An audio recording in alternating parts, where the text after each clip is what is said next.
Mega డిఎస్ఐలో అక్రమార్కులపైన తక్షణమే CBI విచారణ జరిపించాలంటూ ఆంధ్రప్రదేశ్ రాష్ట్ర వ్యాప్తంగా వైఎస్ఆర్ కాంగ్రెస్ పార్టీ ఇచ్చినటువంటి పిలుపులో భాగంగా రిలే నిరాహార దీక్షలు 3వ రోజు నగరి నియోజకవర్గంలో కొనసాగుతున్నాయి. తిరుపతి, చిత్తూరు జిల్లాల అధ్యక్షులు బొమ్మన కరుణాకర్ రెడ్డి గారితో పాటు మాజీ మంత్రి ఆర్కే రోజా కూడా ఈ యొక్క రిలే నిరాహార దీక్షలో పాల్గొన్నారు. ప్రస్తుతం మనకు అందుబాటులో మాజీ మంత్రి ఆర్కే రోజా అందుబాటులో ఉన్నారు. మేడం చెప్పండి, ఒక ఓవరాల్ గా చూస్తా ఉంటే ఈ యొక్క జరుగుతున్నటువంటి పరిణామాలన్నీ కూడా రాష్ట్రంలో కూటమి ప్రభుత్వం చేస్తున్నటువంటి అరాచకాలపైన పెద్ద ఎత్తున ఆగ్రహం వ్యక్తం చేస్తున్నారు.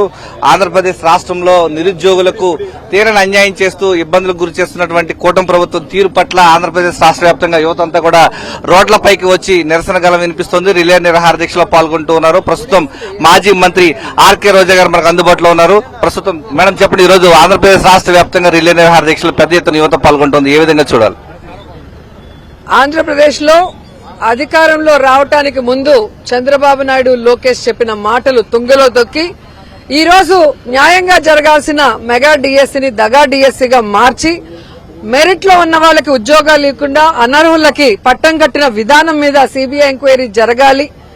అలాగే ఈ మెగా డిఎస్సీలో ఎవరైతే అన్యాయం అయిపోయారో మెరిట్ లో ఉన్నవాళ్లు, అర్హులైన వారు, వారికి ఉద్యోగాలు ఇవ్వాలి అని చెప్పి డిమాండ్ చేస్తూ మరి జగన్మోహన్ రెడ్డి గారు ఇచ్చిన పిలుపు మేరకు అనేక కార్యక్రమాలు చేస్తున్నా కూడా ఇంతవరకు విద్యాశాఖ మంత్రి లోకేష్ గారు గాని, ఈ రాష్ట్ర ముఖ్యమంత్రి చంద్రబాబు నాయుడు గాని, డిప్యూటీ ముఖ్యమంత్రి పవన్ కళ్యాణ్ కూడా ఇంతవరకు ఈ మెగా డిఎస్సీలో దగాపడ్డ వాళ్ళని పిలిచి మాట్లాడి వాళ్ళకి న్యాయం చేయకపోగా, సిబిఐ ఎంక్వైరీకి పిలుపునివ్వకపోగా, ఇంకా వాళ్ళ నాయకత్వంతో మమ్మల్ని దూషించడం, మా మీద బురద జల్లటమే కాకుండా ఈ రోజు ప్రశాంతంగా చేస్తున్న ఈ రిలే నిరాహార దీక్షల్ని ఏ విధంగా రౌడీల్లాగా తెలుగుదేశం పార్టీ నాయకులు, కార్యకర్తలు గుండాల్లాగా ధ్వంసం చేయటము, కోడిగుడ్లు విసరటము, ఆ యొక్క స్థావరాల మీద ఏమంటారు చెప్పడానికి అసహ్యంగా ఉంది, ఇది పోయటము, ఇవన్నీ ఎంత చాలా సైకోయిజంగా దరిద్రంగా ఉన్నాయి.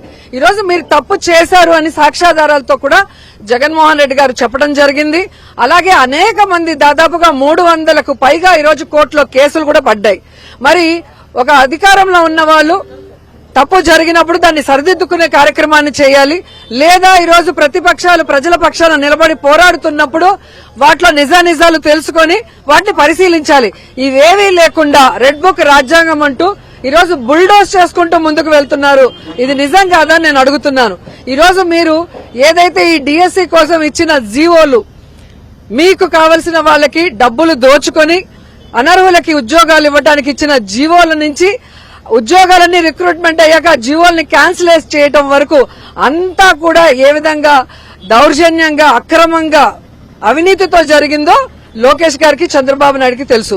అందుకే మేము డిమాండ్ చేస్తున్నాం, సిబిఐ ఎంక్వైరీ చేయండి, దాంట్లో జరిగిన ఎవరైతే తప్పులు చేశారో వారందరినీ శిక్షించండి, తప్పులు ఎక్కడ జరిగాయో వాటిని సరిదిద్ది అర్హులైన వాళ్ళకి ఇవ్వాలని అడిగాను. అంతేకాకుండా ఈరోజు ఫీజు రియంబర్స్మెంట్ ఇవ్వకుండా పేద విద్యార్థుల జీవితాలతో చెలగాటమాడుతున్నారు. అలాగే నిరుద్యోగ భృతి 3000 ఇస్తాము నిరుద్యోగికి అని చెప్పి అది కూడా ఇవ్వకుండా ఈ రోజు నిరుద్యోగుల జీవితాలతో కూడా చెలగాటమాడుతున్నారు. సో వీటన్నిటికీ కలిపి ఈ రోజు యువత తరఫున వైఎస్ఆర్ కాంగ్రెస్ పార్టీ అంటేనే యువజన శ్రామిక రైతు పార్టీ. ఆ యువజన శ్రామిక రైతులో మొదటి పేరైన యువజనులకు అన్యాయం జరుగుతుంటే ఆ యూత్ కి అండగా నిలబడి ఈ రోజు రాష్ట్ర వ్యాప్తంగా పోరాడుతున్నాం. ఖచ్చితంగా హైకోర్టులో న్యాయం జరుగుతుంది. కేంద్ర ప్రభుత్వం ఏదైతే మోడీ గారు ఈ ఆంధ్రప్రదేశ్ లో జరిగే ఈ అన్యాయాల్ని గమనించాలి.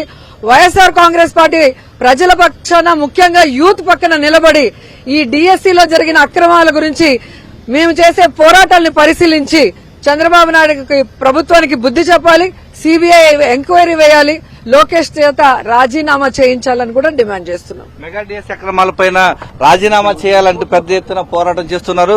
తిరుపతి, చిత్తూరు జిల్లాల అధ్యక్షులు బొమ్మన కరుణాకర్ రెడ్డి గారు సంఘీభావంగా నగరి నియోజకవర్గంలో మాజీ మంత్రి ఆర్కే రోజాతో పాటు పాల్గొన్నారు.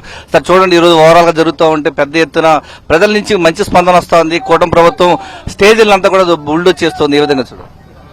రాష్ట్రమంతా 175 నియోజకవర్గాల్లోనూ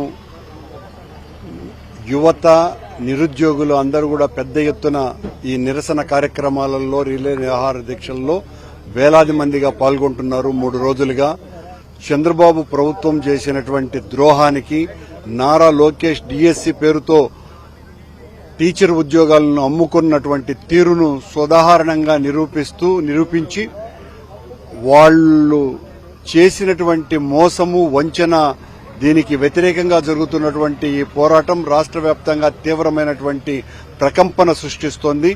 లోకేష్ రాజీనామా చేసేంత వరకు ఈ పోరాటం ఆగదు అని మా నాయకుడు జగన్మోహన్ రెడ్డి గారు చాలా స్పష్టంగా చెప్పడం జరిగింది. ఆయన పిలుపు మేరకు ఈ రోజున రాష్ట్ర వ్యాప్తంగా జరుగుతున్నటువంటి ఈ ఆందోళనలలో భాగంగా ఈ రోజున రోజా గారి నాయకత్వంలో నగిరిలో కూడా అద్భుతంగా విజయవంతంగా ఈ నిరాహార దీక్షలు కొనసాగుతున్నాయి. అలాగే 2 రోజుల తర్వాత ఇక్కడ పెద్ద ఎత్తున నిరసన ర్యాలీ కూడా జరగబోతోంది. రాష్ట్రంలో యువత ఏదైతే డిమాండ్ చేస్తున్నదో సిబిఐ ఎంక్వైరీ వెయ్యాలా డిఎస్సీ అక్రమాల మీదనని, ఆ సిబిఐ ఎంక్వైరీ వేసేంత వరకు కూడా ఈ పోరాటం ఆగదని, 3,000 రూపాయల నిరుద్యోగ భృతి 20 లక్షల మందికి 2.5 సంవత్సరాలుగా ఇవ్వలేదు, వెంటనే అది చెల్లించాలని, 9,500 కోట్ల రూపాయల విద్యా వసతి దీవెన బకాయిల్ని తీర్చాలని డిమాండ్ చేస్తూ ఈ నిరసన కార్యక్రమాలు జరుగుతున్నాయి. మెగా డిఎస్సీలో అక్రమాలకు సంబంధించి సిబిఐ విచారణ జరిపించాలి, మంత్రి నారా లోకేష్ రాజీనామా చేసేంత వరకు తాము ఈ యొక్క అక్రమాలపైన పోరాటం వైఎస్ఆర్ కాంగ్రెస్ పార్టీ కొనసాగిస్తామంటూ మాజీ మంత్రి ఆర్కే రావు చెప్తున్నారు. తిరుపతి చిత్తూరు జిల్లా కరుణాకర్ రెడ్డి గారు చెప్తున్నారు.